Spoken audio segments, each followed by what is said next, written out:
पिछले एपिसोड में हमने देखा था कि कियान जो थी उसने बाथियान को एक खास शराब ऑफर की थी। उसे पीने के बाद किसी की भी कल्टीवेशन इंक्रीज हो सकती है। तो बाथियान जितना हो सकता था उतनी ज्यादा शराब पीना शुरू कर देता है, क्योंकि अभी उसको जाना था लिन की तबीयत ठीक करने के लिए। जैसे उसने शराब पिया था उसके अंदर से काफी ज्यादा पावर बाहर निकलने लगती है, जिस पावर का इस्तेमाल करते हुए वो उस पिल को रिफाइन करने लग गया था जो लिन को ठीक कर सकता है। पिल को रिफाइन करना इतना आसान काम नहीं होने वाला था, बहुत ज्यादा मेहनत लगती है उसमें। लेकिन बाथियान अपनी मेहनत से पीछे नहीं हटता और आखिरकार उसने उस पिल को रिफाइन कर ही दिया था, जिसे वो तुरंत से लिन को खिला देता है। खिलाते साथ ही लिन की हालत में सुधार आने लग गया था और वो ठीक होने लग जाती है। जिसके बाद यहाँ से ये एपिसोड शुरू होता है। तो इस एपिसोड की शुरुआत में पर्पल लाइटनिंग सेट से दो बंदे आए थे जो बाथियान के फादर और उसकी बहन को धमका कर वहां से जा रहे होते हैं। इस चीज को देखकर बाथियान को गुस्सा आ चुका था, तो वो उन दोनों से कहता है कि सबसे पहले तुम ना यहाँ पर मेरे फादर और मेरी बहन से माफी मांगो, तभी तुम्हें यहाँ से जाने दूंगा, वरना अंजाम बहुत बुरा होगा। तो पर्पल लाइटनिंग सेक्ट का जो गार्डियन बंदा था वो यहाँ पर कहने लग जाता है कि तू है कौन वैसे, और तेरी हिम्मत कैसे हुई मेरा रास्ते पे आकर खड़े होने की, तुझे पता भी है कि मैं कौन हूँ। बाथियान को यहाँ पर कुछ भी और ना सुनना था ना बताना था। वो सिर्फ इतना कहता है कि झुकता है मेरे फादर और बहन के सामने की नहीं, मुझे सिर्फ इसका जवाब चाहिए, क्योंकि मेरे पास तुझ जैसे लोगों के साथ बात करने का ना टाइम नहीं है। ये सुनकर वो गार्डियन बंदा काफी ज्यादा भड़क जाता है। वो कहता है कि तेरी हिम्मत कैसे हुई इस तरह से मुझसे बात करने की, तू इस बुढ़ाऊ का बेटा है ना, तभी तेरे अंदर इतनी ज्यादा चर्बी है। जरा देखो तो फैमिली के पास ढंग का कुछ है नहीं और एटीट्यूड तो राजाओं जैसा बाल कर रखा हुआ है। तेरी फैमिली के अंदर कोई दूसरा था नहीं क्या फैमिली को संभालने के लिए, जो इस बच्चे को फैमिली की जिम्मेदारी दे दी। ओए बच्चे यहाँ से साइड हो जा, वरना तू क्या मुझे मारेगा, मैं तेरी जान ही ले लूंगा। बाथियान को उसकी भाषण सुन सुनकर दिमाग में आग लग चुकी थी, तो वो एक ही थप्पड़ क्या मारता है कि सीधा वो गार्डियन उड़कर दूर फेंका चुका था। एक ही थप्पड़ में उसकी हवा निकल गई थी। ये देखकर दूसरा वाला बंदा जो था वो यहाँ पर भड़क जाता है कि आखिर तेरी हिम्मत कैसे हुई पर्पल लाइटनिंग सेक्ट के गार्डियन के ऊपर हमला करने की, मैं तुझे नहीं छोड़ने वाला। तो वो वहां पर अपनी स्पॉट को एक्टिवेट कर लेता है ताकि वो बाथियान के ऊपर अटैक कर सके। लेकिन बाथियान को इससे कोई फर्क नहीं पड़ता। वो वहां पर बिल्कुल शांत से खड़ा था और अपनी पावर को एक्टिवेट कर रहा था। और जैसे वो यहाँ पर अपनी पावर को एक्टिवेट करता है कि वो बंदा सीधा का सीधा जमीन पर ही आकर धंस चुका था।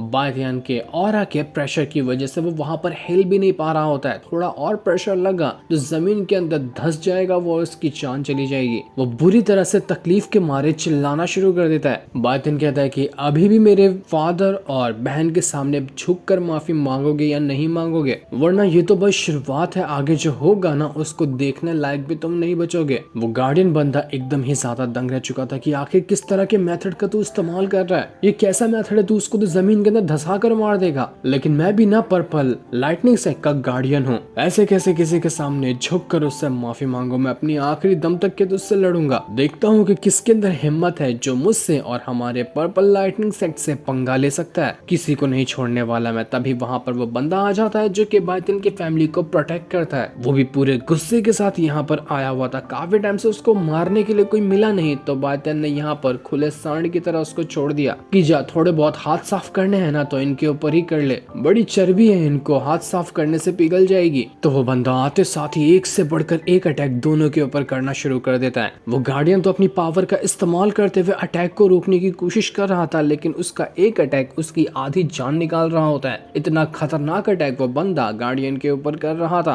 वो कहता है कि आखिर ये सब क्या हो रहा है, ये दोनों लोग इतने ज्यादा पावरफुल कैसे हैं, मेरे अटैक का तो इनके ऊपर कोई असर ही नहीं हो रहा, कैसे हराऊंगा मैं इन लोगों को। बाथियान कहता है कि तुझे क्या लगता है कि हमारी जो फैमिली है उसने आज तक किसी भी बंदे की जान नहीं ली होगी, हम लोगों से डरते हैं, ये तेरी गलत फहमी है। हम ना तेरे पर्पल लाइटनिंग सेक्ट क्या तेरे से भी पावरफुल सेक्ट वालों को खत्म कर सकते हैं, अब हमें किसी से डर नहीं लगता। वो टाइम खत्म जब तुम लोग हमारी कमजोरी का फायदा उठाया करते थे। जिसके बाद वो फैमिली का प्रोटेक्टर यहाँ पर उस गार्डियन के ऊपर हमला करना शुरू कर देता है। वो अपनी बहुत ही ज्यादा खतरनाक मार्शल स्वॉर्ड को बाहर निकाल चुका था और जैसे वो उस गार्डियन के ऊपर गिरा कर उसकी जान लेने वाला था कि गार्डियन यहाँ पर टूट जाता है। वो कहने लगता है कि ठीक है मैं यहाँ पर माफी मांगने को तैयार हूँ, तुम मेरी जान बख्श दो, मैं आगे से कभी कुछ नहीं कहूंगा। वो बाथियान के फादर और बाथियान की बहन से यहाँ पर झुक कर माफी मांग रहा होता। वो अपने आप को थप्पड़ मारते हुए कहता है कि मैं तो बेवकूफ हूँ, मुझसे बहुत बड़ी गलती हो गई थी जब मैंने आप लोगों को इस तरह से आकर कह दिया, आइंदा कभी ऐसा कहने के बारे में सोचूंगा भी नहीं।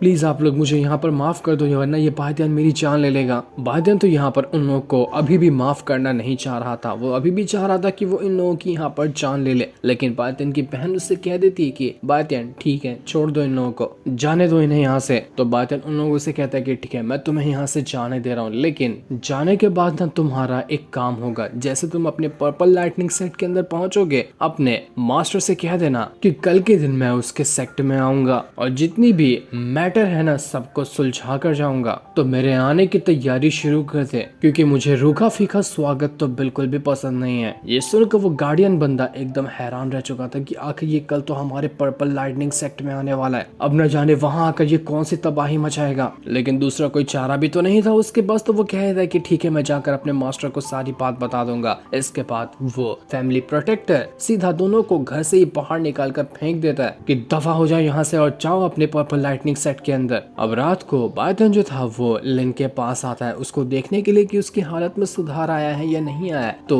लिन यहाँ पर पहले से काफी बेहतर लग रही थी, उसको होश भी था और वो खुद में थोड़ा अच्छा महसूस कर रही थी। बायतन उससे कहता है कि तुम ठीक तो हो ना? तो लिन कहती कि हाँ मैं बिल्कुल ठीक हूँ, मुझे तो अब पहले से भी बहुत अच्छा लग रहा है। तुमने जो दवा बना कर दी थी ना उसने अपना असर दिखाया, लेकिन मुझे एक चीज की बहुत ज्यादा टेंशन है। मैं खुद तो रिकवर हो रही हूँ लेकिन मेरी जो कल्टीवेशन पावर है ना वो रिकवर नहीं हो रही। अगर मेरी कल्टीवेशन पावर वापस नहीं आई ना तो फिर मेरा क्या फायदा, मुझे सब कुछ शुरू से शुरू करना पड़ेगा। इतने सालों की मेहनत, इतने सालों में जो मैंने कल्टीवेशन हासिल की थी सब का सब खत्म हो जाएगा, जो कि मैं होने बिल्कुल भी नहीं देना चाहती। तो बातियान उससे कहता है कि टेंशन लेने की कोई जरूरत नहीं है, मैं हूं ना, मैं अपनी पावर तुम्हारे अंदर धीरे धीरे करते हुए ट्रांसफर करता जाऊंगा। इस वजह से तुम्हारी जो कल्टीवेशन है वो रिकवर होना शुरू हो जाएगी और उसके बाद तुम अपनी सारी खोई हुई पावर को वापस हासिल कर सकती हो। तो ये सुनकर लिन जो थी वो भी बहुत ज्यादा खुश हो जाती है। इसके बाद बातियान अपनी पावर को एक्टिवेट करना शुरू कर देता है और अपनी पावर को एक्टिवेट करते हुए वो पावर को सीधा का सीधा लिन के अंदर डाले जा रहा था, जिस वजह से दोनों के बीच में एक ऑरा का घेरा बन जाता है। दोनों पूरी तरह से ऑरा से घिर चुके थे और बातियान की पावर लिन के अंदर ट्रांसफर हो रही थी। ये प्रोसेस ज्यादा लंबा नहीं लेकिन थोड़े टाइम तक तो चलता है, क्योंकि जितनी अभी बॉडी रिकवर हुई थी उतने ही हिसाब से बातियान ने पावर को डाला था, वरना ज्यादा डालने से और ज्यादा बॉडी को तकलीफ हो सकती है। जैसे ये हुआ था, लिन जो थी वो काफी ज्यादा खुद में पावर को महसूस कर पा रही थी। वो इस चीज को महसूस करके बहुत ज्यादा खुश हो चुकी थी कि बातियान तुम्हारा बहुत बहुत शुक्रिया, जो तुमने आज किया है ना उसका एहसान मैं कभी नहीं चुका सकती। मैं नहीं सोचा था कि तुम मेरी जान भी बचाओगे और मुझे रिकवर करने के लिए अपनी भी पावर मेरे अंदर ट्रांसफर करोगे। मुझे समझ नहीं आ रहा कि मैं तुम्हारा एहसान कैसे चुकाऊं। मुझे ना एक तरीका बताएं कि मैं तुम्हारा एहसान कैसे चुका सकती हूँ। उम्मीद है वो तरीका ना तुम्हें बहुत ज्यादा पसंद आएगा। तो बातियान कहता है कि नहीं नहीं, एकदम शांत हो जाओ, आगे एक वर्ड भी मत कहना, क्योंकि मुझे पता है कि तुम किस तरीके की बात कर रही हो और वो तरीका मुझे बिल्कुल भी नहीं चाहिए। ये सुनकर बेचारी लिन का मुंह लटक जाता है, क्योंकि वो बातियान के करीब होकर उसको खुश करना चाह रही थी, लेकिन बातियान ने तो डायरेक्ट ही इस चीज के लिए मना कर दिया कि नहीं, मुझसे ना हो पाएगा ये सारी चीजें। बातियान उससे कहता है कि तुम्हें पता है कल ना मैं पर्पल लाइटनिंग सेट के अंदर जा रहा हूँ, तो मैं चाहता हूँ कि तुम यहीं पर रुको और यहाँ पर रुक कर अपना अच्छे से कल्टीवेशन करना। जब पूरी तरह से रिकवर हो जाओगी ना तब तुम अपने घर जा सकती हो, क्योंकि अभी तुम्हें आराम की बहुत ज्यादा जरूरत है। तो लिन कहती है कि मैंने ना ब्लू लेक के बारे में सुना है, वहां पर जाकर अगर कोई भी कल्टीवेशन करता है ना तो उनकी कल्टीवेशन बहुत अच्छी तरह से इंक्रीज हो पाती है। वो जगह कल्टीवेशन के लिए बहुत ही ज्यादा शानदार है, तो मैं सोच रही हूँ कि वहां जाकर अपनी कल्टीवेशन करूँ, जिससे मेरी कल्टीवेशन और अच्छी तरह से रिकवर हो पाएगी। तो बातियान कहता है कि फिर ठीक है, ये तो बहुत अच्छी बात है, तो तुम जा सकती हो, जब चाहो तब यहाँ पर से निकल जाना, क्योंकि कल सुबह होते ही मैं यहाँ से जा रहा हूँ। तो इस पर लिन भी मान चुकी थी। इसके बाद हम पर्पल लाइटनिंग सेट का सीन देखते हैं। वहाँ पर वो गार्डियन पहुंच चुका था, जो अपने मास्टर से कह रहा होता है कि मास्टर मुझसे बहुत बड़ी गलती हो गई। मैं गया तो था बातियान के फादर और उसकी बहन को सबक सिखाने के लिए, लेकिन उस बातियान ने मुझे बहुत मारा और मुझे धमका कर यहाँ पर भेज दिया है। बड़ी मुश्किल से मैंने अपनी जान बचाई है। मास्टर जो था वो यहाँ पर उस गार्डियन को मारते हुए कहता है कि इतना सा काम तुझसे नहीं होता, एक बचकाने से मार खाकर तू आ गया। वो बातियान तो एक मामूली सा बच्चा है ना, उससे तू कैसे मार खा सकता है, शर्म है तुझे कुछ? तो वो गार्डियन कहता है कि नहीं नहीं, वो बच्चा नहीं, वो बच्चे एक छोटे शरीर में बड़ा धमाका है, वो उसके सामने कोई भी नहीं टिक सकता। ऊपर से उसने धमकी दी है कि वो कल यहाँ पर आप लोगों से मिलने के लिए आएगा, तो उसके स्वागत की अच्छे से तैयारी करके रखने कहा है उसने। वो अपने वादे का पूरी तरह से पक्का है है, देख लेना कल सुबह होते ही वो आप के दरवाजे पे पहुंच जाएगा, तो हमें अभी से तैयारी शुरू कर देनी चाहिए। मास्टर भी हैरान रह चुका था कि आखिर उस बातियन की हिम्मत इतनी ज्यादा कैसे बढ़ गई है। वो भूल चुका है क्या कि हम पर्पल लाइटनिंग सेक्ट वाले क्या करके दिखा सकते हैं। जब से हम उसको इग्नोर कर रहे थे तो इसका उसने खूब फायदा उठाया, पर अब लगता है कि उसको की औकात दिखानी पड़ेगी, वरना ये तो आगे चलकर हमारी नाक में दम कर देगा। वहीं पर एक दूसरा मास्टर भी था, वो यहाँ पर कहता है कि देखो घर में शादी का माहौल चलने वाला है, तो मैंने चाहता कि यहाँ पर उतना ज्यादा खून खराबा हो। कल अगर बातियन आता है ना तो घर के अंदर एंट्री मारने से पहले ही वो मर जाना चाहिए। घर के अंदर मैं ये सब तो नहीं चाहता। मैंने किसी खास बंदे को बुलाया है बातियन की जान लेने के लिए, तो कल के उसके आते साथ ही वो बंदा उसकी जान ले लेगा। तो तुम्हें बेफिक्र कर रहने की जरूरत है, आखिर हम दोनों फैमिली बनने वाले हैं, तो इतना तो मैं तुम्हारे लिए कुछ कर ही सकता हूँ। ऐसा लग रहा था कि इन दोनों के बेटे और बेटी के अंदर शादी होने वाली है और शायद ही शादी जबरदस्ती करवा रही जा रही होगी, क्योंकि लड़के को तो बातियन की बहन पसंद करती है और वो भी उसको पसंद किया करता था। तो अब कहीं और किसी और फैमिली में शादी करना तो जबरदस्ती की ही बात हो सकती है, पर असल में माजरा क्या है वो तो हमें आगे ही पता चलेगा। इसके बाद वो मास्टर और बंदा कहने लग जाते हैं कि कल तो हमें एक बहुत ही कमाल का शो देखने मिलेगा। वो बातियन मरने की इच्छा लिए यहाँ पर आ रहा है तो उसकी इच्छा जरूर पूरी की जाएगी। शादी के माहौल में किसी की इच्छा पूरी ना की जाए ऐसा थोड़ी ना चलता है। ये लोग बातियन को मारने की प्लानिंग कर रहे थे, कहीं पासा इनके ऊपर उल्टा ही ना पड़ जाए, बातियन ही इनकी वाट ना लगा दे। इसके बाद जैसे ही सुबह होती है, बातियन अपने वादे के मुताबिक घोड़ा गाड़ी में सवार होता है और पर्पल लाइटनिंग सेट के लिए वो निकल चुका था। घोड़े गाड़ी में सवार होकर वो सभी वहां से आगे बढ़ रहे होते हैं, लेकिन बातियन की जो बहन थी उसको तो बहुत ज्यादा टेंशन हो रही थी। उसका मन घबरा रहा था कि आखिर आगे क्या होगा। वो बातियन से कहती कि बातियन हम यहाँ से रिटर्न नहीं जा सकते क्या, मुझे नहीं जाना वहाँ पर दोबारा, मेरा मन घबरा रहा है, मुझे अच्छी फीलिंग नहीं आ रही। तो बातियन कहता है कि टेंशन लेने की कोई जरूरत नहीं, मैं हूं ना यहाँ पर, कुछ भी नहीं होगा, जो होगा उसको मैं संभालने के लिए काफी हूँ। बातियन यहाँ पर अपनी एक खास स्वॉर्ड निकाल कर उस फैमिली प्रोटेक्टर को दे देता है कि ये लो इसको अपने पास रखो, बड़ी कमाल की स्वॉर्ड है जो तुम्हारे काम आएगी। पर्पल लाइटनिंग सेक्ट में जाने के बाद जो भी बाहर फॉर्मेशन वगैरह लगा होगा ना तो उसको डिस्ट्रॉय कर देना। उसके बाद मैं अपने फादर और बहन को लेकर पर्पल लाइटनिंग सेक्ट में पहुंच जाऊंगा, इसी के लिए मैंने तुम्हें ये स्वॉर्ड दी है। वो बंदा तो बड़ा खुश हो चुका था उस स्वॉर्ड को हासिल करके कि ये स्वॉर्ड सच में कमाल के, मजा ही आ गया इस स्वॉर्ड को देखकर। मैं तो अब चूरा बना दूंगा सारे के सारे दुश्मनों का, देखता हूँ कौन ही टिक पाता है अब मेरे सामने। इसके बाद काफी लंबा सफर तय करके वो सभी के सभी पहुंच जाते हैं पर्पल लाइटनिंग सेट के गेट पर। सबसे पहले फैमिली प्रोटेक्टर बंदे को अंदर जाना था फॉर्मेशन तोड़ने के लिए, तो जैसे वो वहां पर आता है चिल्ला कर कहता है कि जो भी है पर्पल लाइटनिंग सेट के अंदर जल्दी बाहर आओ और हमारा स्वागत करो, हम तबाही मचाने के लिए एंट्री मार चुके हैं, तो स्वागत नहीं करोगे हमारा। तभी वहां पर बिजलियां गिरने लग जाती है, एकदम धमाके जैसा माहौल क्रिएट हो चुका था। वो कहता है कि आखिरकार तुम लोग आ ही गए, मुझे नहीं लगा था कि तुम लोग यहाँ पर आओगे। बातियन अपने वादे का जरूर पक्का है, तभी तो वो यहाँ पर आया, अपनी मौत के पास चलते हुए वो खुद आ चुका है यहाँ पर। इसके बाद वहाँ एक बहुत ही ज्यादा मिस्टीरियस और काफी ज्यादा पावरफुल फॉर्मेशन क्रिएट होने लग गया था, जिस फॉर्मेशन के अंदर से अटैक निकल कर उस बंदे के ऊपर हमला करना शुरू कर देते हैं। लेकिन वो बंदा बातियन की दीवी स्वॉर्ड का इस्तेमाल करते हुए एक से बढ़कर एक अटैक उस फॉर्मेशन के ऊपर किए जा रहा था।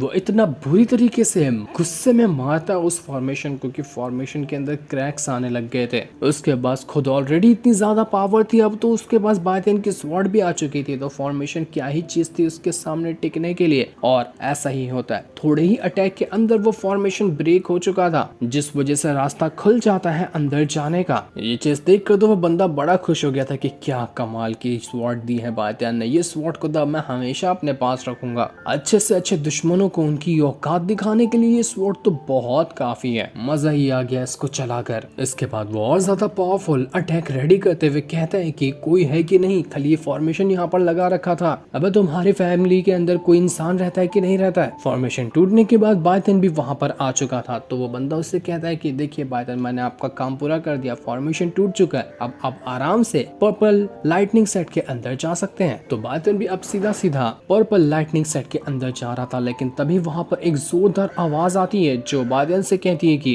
एक कदम भी आगे मत बढ़ाना, एक कदम भी तुमने बढ़ाया ना तो तुम अपनी मौत को गले लगा लोगे। तुमने पर्पल लाइटनिंग सेट के अंदर आने के बाद हमारे फॉर्मेशन को डिस्ट्रॉय किया, ऊपर से हमारे सेट के गार्डियन को भी बुरी तरीके से मारा। अगर तुम यहाँ से जिंदा बचना चाहते हो और अपने परिवार को लेकर यहाँ से सही सलामत जाना चाहते हो ना तो हमारे सामने झुको और हमसे माफी मांगो, वरना तुम्हारे साथ जितने भी लोग आए हैं ना उन सबको मार दिया जाएगा। वहां पर एक बहुत ही ज्यादा पावरफुल और काफी खतरनाक बीस्ट पहुंच चुका था जो कि बड़ा ही मिस्टीरियस लग रहा होता है और उसने आकर यहाँ पर दहाड़ मारना शुरू कर दिया था। आवाज यहाँ पर बातियन से कह रही होती है कि जल्दी झुककर माफी मांगो वरना हम तुम्हें बताएंगे कि हमारा पर्पल लाइटनिंग सेट जो है ना वो कितना रूथलेस है। वो इतना रूथलेस है कि तुम सोच भी नहीं सकते। ये सुनकर बातियन को जाता है गुस्सा। वो कहता है कि अच्छा तो रूथलेस क्या होता है वो तुम मुझे सिखाने की बात कर रहे हो, तो फिर हो जाओ शुरू, मैं भी तुम्हें दिखाता हूँ कि असल में रूथलेस का डेफिनेशन क्या होता है। बातियन तो पूरा फुल गुस्से में आ चुका था पर्पल लाइटनिंग सेट को उनकी औकात दिखाने के लिए, लेकिन पर्पल लाइटनिंग सेट की तबाही तो नेक्स्ट एपिसोड में दिखाई जाएगी, जिस सीन के साथ ये वाला एपिसोड यहीं पर एंड हो जाता है।